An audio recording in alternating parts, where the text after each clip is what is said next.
শীতের অন্তিম লগ্নে এই দুই রকম ফুলের মালা আমার বেশ মনে ধরেছে, তাই আজকে সমস্ত ঠাকুরকে মালা পরাবো। রজনীগন্ধা গোলাপের মালা তো সারাটা বছর পাওয়া যায়, তবুও তার দামে হেরফের থাকে না।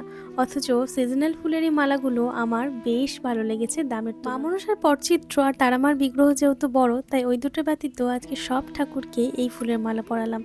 গোপুকেও সুন্দর করে সাজিয়ে মালা পরিয়ে দিলাম। সবই তো গোবিন্দের ইচ্ছা, সে কোন দিন কি পড়বে, কোন ভোগ গ্রহণ করবে, এমনকি সে আমাদেরকে কোন অবস্থানে রাখবে সেটা সেই একমাত্র জানে। জীবনে কোনো রকম কোনো পরিস্থিতির উপরেই এখন আর অভিযোগ রাখি না, নিত্যদিন ঈশ্বরের কাছে একটা প্রার্থনা রাখি, জীবনে যতই প্রতিকূল সময় আসুক না কেন, পার আমি একাই করে নেব, শুধুমাত্র তুমি আমার সঙ্গে থেকো। শুনেছি এবং নিজেও উপলব্ধি করেছি, ঈশ্বরের পথ অবলম্বন করে চললে জীবনে একটু বেশি কষ্ট আসে, দুঃখ আসে। কারণ একটাই, সেই কষ্ট, দুঃখ, যন্ত্রণার প্রতিকূল মুহূর্তে ঈশ্বর আমাদেরকে ফেলে দিয়ে দেখেন আমরা কি তারই ওপর ভরসা করছি নাকি তাকে দোষারোপ করছি। ওই যে একটা দৈবিক বাণী, যে করে আমার আশ আমি করি তার সর্বনাশ, তবুও যদি সে না ছাড়ে আমার পাশ আমি হই তার দাসের দাস। ওই যে সৎ পথে থাকলে, সৎ উদ্দেশ্য নিয়ে মানুষের সঙ্গে মিশলে জীবনে যন্ত্রণা, কষ্ট আসা অনিবার্য। নিঃস্বার্থভাবে যে মানুষগুলোকে ভালোবেসে আমরা নিজের করে নিতে চাই, তারাও একদিন দূরে সরে গিয়ে বুঝিয়ে দেয় সবাই আসলে বিশ্বাসের যোগ্য হয় না, সবাই আসলে সততার মূল্য বোঝে না। তাই ভরসা একমাত্র